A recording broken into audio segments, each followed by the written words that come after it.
Olá, hoje eu vou te ensinar a obter resultados incríveis quebrando as regras, sendo mais produtivo, passando por apenas 3 etapas na elaboração do seu projeto arquitetônico. Seja muito bem-vindo e muito bem-vinda a mais esse vídeo do InResidence. Eu sou Igor Campos.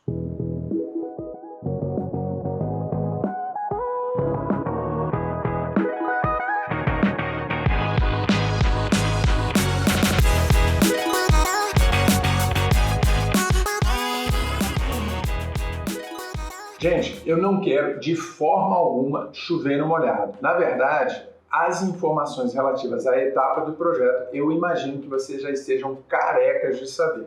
Basta a gente fazer uma pequena pesquisa, jogar no Google etapas do projeto arquitetônico que certamente você encontrará todas as informações relativas às definições das etapas de projeto e o que deve constar em cada uma delas. Evidentemente, a gente ainda pode recorrer às nossas entidades de classe, seja o IAB, a ASBEA, a ABRAD ou qualquer outra associação de arquitetos ou designer de interiores aí da sua cidade, para você consultar sobre o que é cada uma dessas etapas e o que deve constar na elaboração do seu projeto arquitetônico. A gente sempre tem ainda o nosso conselho de arquitetura que a gente também pode recorrer. Eu sei que, aparentemente, essas coisas estão teoricamente claras, mas a gente percebe que nem sempre é uma verdade isso que eu estou dizendo para vocês.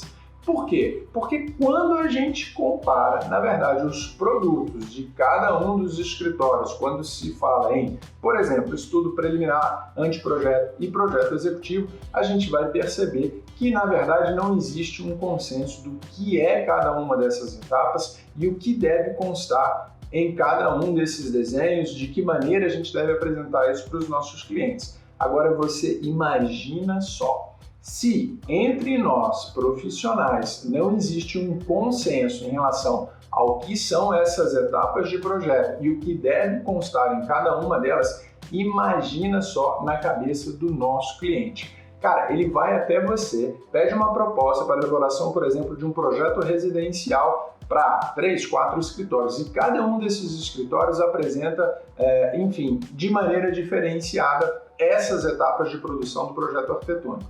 Na cabeça do nosso cliente é uma verdadeira confusão. O cara vai se sentir, evidentemente, desorientado. Então a gente precisa ser o mais claro, o mais objetivo e o mais transparente possível. E a gente também não pode colocar a culpa dessa falta de padronização nos escritórios e tampouco nas nossas entidades de classe que eu comentei com vocês e também, ou seja, no nosso Conselho de Arquitetura e Urbanismo. Por que é que a gente não pode fazer isso? Porque não tem como, na verdade, esses órgãos e essas instituições definirem de uma forma categórica o que cada um dos escritórios devem fazer na elaboração dos seus respectivos projetos. E por que isso? Porque a gente precisa considerar que existem diferenças, existem aquelas pessoas que acabaram de construir um escritório de arquitetura, existem aqueles que estão atuando há aproximadamente 5 anos, 10 anos, 15 anos, e claro que vai sempre existir um entendimento diferenciado daqueles que estão iniciando, daqueles que já estão no mercado há algum tempo e daqueles que já estão no mercado há muito tempo. Então essa diferenciação é lógica, ela vai permanecer e vai existir. O que a gente precisa fazer então para que essas etapas de projeto estejam claras e assentadas em nossa cabeça para que a gente consiga produzir com uma certa tranquilidade? Até porque, de vez em quando a gente está conversando com alguns dos nossos colegas e a gente fala o que a gente entregou, por exemplo, na etapa de estudo preliminar, sempre surge aquela pergunta constrangedora que deixa a gente desconcertado, né? O cara fala assim, pô, mas você só entregou isso no teu estudo preliminar? Aí você se sente ou envergonhado, ou constrangido, ou, enfim, não sabe onde colocar as mãos, põe a mão nos bolsos e fica naquela sensação de desconforto. Então isso acontece. Na verdade, não tem como a gente fazer essa comparação. Como eu disse a vocês, existem diferenças. Existem escritórios que estão iniciando, aqueles que já estão no mercado e aqueles que já estão no mercado a longo prazo. Exigir essa unanimidade, aliás, diga-se de passagem, já disseram que ela é burra, é o mesmo que a gente cobrar de um cara que está iniciando, por exemplo, a corrida de rua, que ele adota as mesmas rotinas e os procedimentos do cara que já é maratonista. Não tem como dar certo. E, para a nossa realidade, é a mesma situação em relação à elaboração do nosso projeto arquitetônico, passando por todas essas etapas. que eu vou dizer para você? Eu comentei com você que, passando por apenas 3 etapas do projeto arquitetônico, da elaboração do projeto arquitetônico, você pode ser mais produtivo, mais assertivo e pode, de uma certa maneira, quebrar essas regras todas que estão estabelecidas nas normas técnicas. Inclusive a NBR 13532, se não me falha a memória, descreve detalhadamente cada uma dessas etapas. Por exemplo, estudo de viabilidade, levantamento, estudo preliminar, anteprojeto, projeto legal, projeto básico, projeto executivo, são todas etapas de projeto, mas nem todas essas etapas devem ser aplicadas na elaboração dos nossos trabalhos, sobretudo em função do nicho em que a gente está atuando. Então é importante que a gente fique bem atento em relação a essa questão. O que a gente precisa fazer, o que eu vou trazer para vocês é como a gente lá no Estúdio MRGB coloca em prática 3 dessas etapas e a gente consegue, na verdade, ser mais assertivo, mais produtivo e obter melhores resultados. A gente aplica, na verdade, o princípio de Pareto, que você certamente já ouviu falar. O princípio de Pareto é aquele que diz que 80% dos resultados são recorrentes de 20% dos seus esforços. Como é que a gente aplica isso na nossa realidade, na elaboração do projeto de arquitetônica? Então eu vou te dar o passo a passo de como fazer isso, pelo menos como a gente faz no nosso escritório, no Estúdio MRGB. E lá existe ainda uma percepção muito interessante. E eu vou te falar como é que a gente aplica o princípio de Pareto na realidade do nosso escritório do Estúdio MRGB. A gente concentra todas as nossas energias em 3 etapas. A primeira delas é o briefing. Certamente você já ouviu falar sobre o briefing, mas provavelmente você ou talvez não tenha dado a devida importância a essa etapa de projeto porque a gente não foi educado a escutar. A gente foi educado a expor as nossas opiniões e ideias a respeito de determinados assuntos. Mas a gente foi muito pouco trabalhado ou orientado a ter uma escuta ativa. E por que isso é importante? Porque é justamente no momento do briefing, ou seja, em que você consegue captar todas as expectativas do seu cliente. É um momento em que a gente precisa escutar, ouvir, entender o que o nosso cliente tem a nos dizer nas entrelinhas. E isso é extremamente importante, porque às vezes um pequeno detalhe, um detalhe muito simples, pode nos dar a direção para que a gente seja mais assertivo na elaboração do nosso projeto. Então essa é uma etapa fundamental. E como é que a gente faz? A gente, na verdade, conversa muito com o nosso cliente, pede para que eles exponham para a gente quais são os hábitos que eles têm durante a semana, os finais de semana, se eles são as pessoas mais introspectivas, se eles estão habituados a receber colegas, amigos, familiares nos finais de semana, quais são as rotinas, se onde eles moram atualmente, se eles têm a intenção de trazer alguns dos objetos que têm uma relação afetiva, né, ou seja, de longa data, dentro da estrutura familiar dos nossos clientes, ou se eles pretendem comprar novos mobiliários, pede para que eles nos apresentem imagens de referência de alguns dos projetos. A gente não recomenda o Pinterest, porque lá eles vão se perder completamente. A gente cria uma pasta no Google Drive dos nossos clientes e pede para que eles joguem lá dentro as informações e as referências para que a gente consiga conversar em um ambiente um pouco menos ruidoso, né? Que tenha menos ruído, porque o Pinterest para mim é um caos, então eu não recomendo que vocês façam isso. Então a gente sempre escuta os nossos clientes, a gente tenta realmente captar nas entrelinhas as informações que, se a gente não estivesse com uma escuta ativa, a gente poderia perder o direcionamento ou não ter a percepção de conseguir identificar nuances que nos diriam o caminho que nós deveríamos percorrer na elaboração do nosso projeto. Então o briefing, cara, é muito importante. Fica muito atento, porque é uma etapa que normalmente a gente negligencia e é uma etapa extremamente importante. A segunda etapa, eu diria que para a gente é a mais importante na elaboração de todo e qualquer projeto, que é o estudo preliminar. Por quê? No escritório, onde eu trabalho lá com os meus sócios, colegas, colaboradores, os meus amigos, na verdade, a gente faz com que o estudo preliminar carregue algumas informações de etapas que antecedem e de etapas posteriores. A que antecede, a gente está falando do estudo de viabilidade, na verdade, que caracteriza ali quais são os índices urbanísticos, as condições ambientais, a topografia do terreno, como é que, na verdade, a gente vai inserir o nosso projeto dentro dessa estrutura legal de condicionantes físicas, enfim, e evidentemente carregando para dentro também todas as informações que os nossos clientes nos passaram. Então esse estudo de viabilidade, ou seja, de que maneira a gente vai se apropriar daquele terreno em função do programa que a gente está trabalhando, a gente vai ali fazer esse estudo e essa análise. Só que a gente traz isso para dentro do estudo preliminar. E a gente traz o que está lá na frente, que é o anteprojeto. A gente carrega o nosso estudo preliminar com uma série de informações que normalmente vêm a posteriori. E aí eu vou dizer e vou recomendar categoricamente para você fazer isso. E como é que você vai fazer isso? Cara, pensa no seu estudo preliminar da seguinte maneira.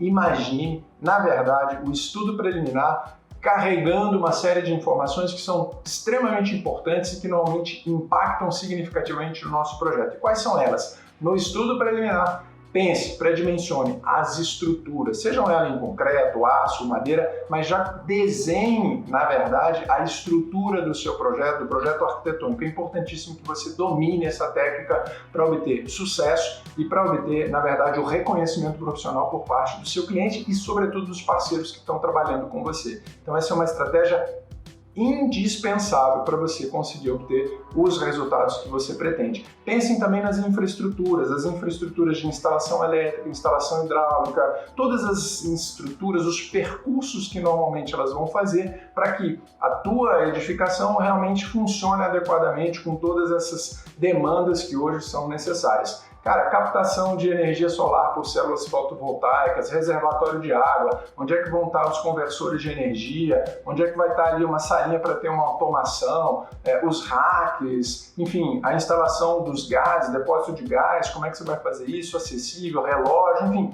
Pense nessas coisas, estruture o seu projeto no estudo preliminar já contemplando essas informações, porque você vai ter o menor impacto possível quando estiver conversando com os seus colegas que fazem os projetos complementares. Então essa é uma das grandes sacadas. E é o seguinte, enfie o pé no acelerador. Faz o seguinte, cara, faz imagens fotorrealistas. Se você não souber, contrata alguns outros colegas que te possam auxiliar nesse sentido. Faz maquete física, faz um escarcéu. Para quê? Para que o seu cliente, de fato, veja realmente um produto de qualidade, sinta o seu empenho em fazer com que ele realmente o teu trabalho realmente seja expressivo e o encante. Então a gente faz isso. E olha, na verdade, é o único momento que nós arquitetos temos para realmente explorar algumas das alternativas de apresentação, representação gráfica, enfim, todas elas que de alguma forma valorizam o nosso trabalho. É aquele momento do trabalho lúdico e artístico do arquiteto que está cada vez mais reduzido em função de todas as questões técnicas que a gente tem que levar em consideração na sequência. Então, o estudo preliminar é a chave, é a sacada para você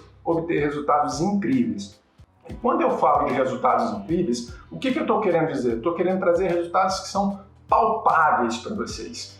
Como eu tangibilizo um resultado incrível? Na verdade, quando eu apresento um estudo preliminar e quando eu obtenho a aprovação categórica ali da minha solução arquitetônica, para mim é um resultado incrível. Eu não vou ter retrabalho e não vou ter que, na verdade, refazer todo o meu projeto. Então, isso para mim é fundamental.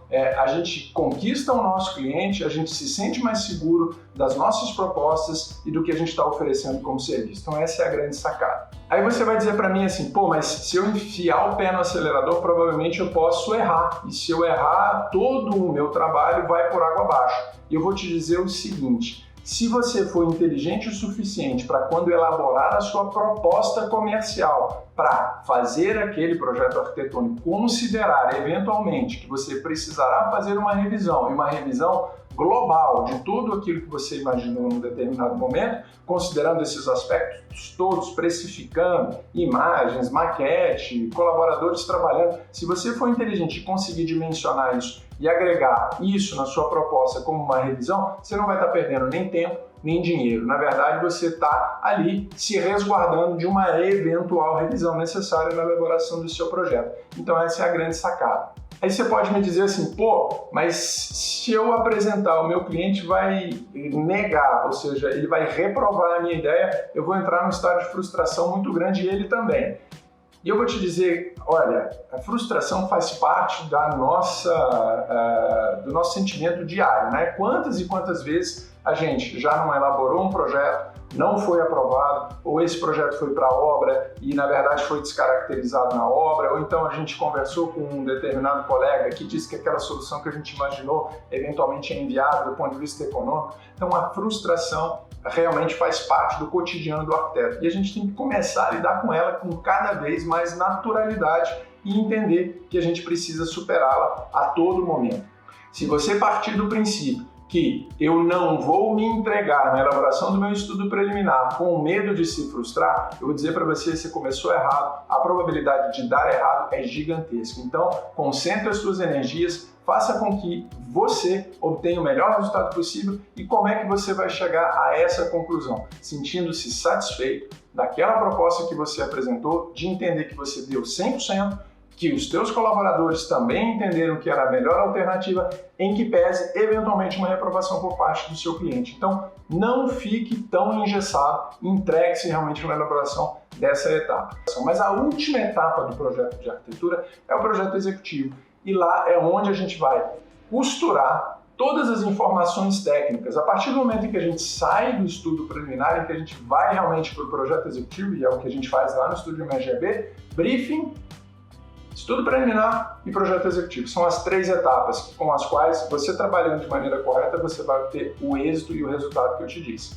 E quando a gente sai do estudo preliminar, o que deve, na verdade, conduzir todas as nossas ações são as questões técnicas, são as técnicas, a técnica que vai direcionar a condução do nosso trabalho, é a locomotiva que vai trazer toda a estrutura do seu projeto. Então é importante que você trabalhe nesse sentido. Quanto mais técnico, mais informação você colocar, mais assertivo você será, mais profissional você vai demonstrar e, na verdade, você vai ter resultados cada vez melhores. Então é isso, eu queria que vocês realmente aproveitassem desse conteúdo. Então, o projeto executivo é, na verdade, uma grande ferramenta para a gente assegurar que o nosso projeto realmente vai ser feito da maneira com que a gente imaginou, dar as informações corretas para aqueles que vão executar, levantar custos precisos do orçamento da obra e a gente vai conseguir trabalhar com uma certa tranquilidade, sem apagar incêndio a todo momento na obra. E se esse conteúdo fez sentido para você, eu queria que você compartilhasse com seus amigos, clicasse aqui no like, para a gente fazer com que esse vídeo realmente seja entendido com o YouTube como um conteúdo de qualidade e todos os profissionais possam, de alguma maneira, se beneficiar dele. Grande abraço e eu te vejo no próximo vídeo. Tchau, tchau!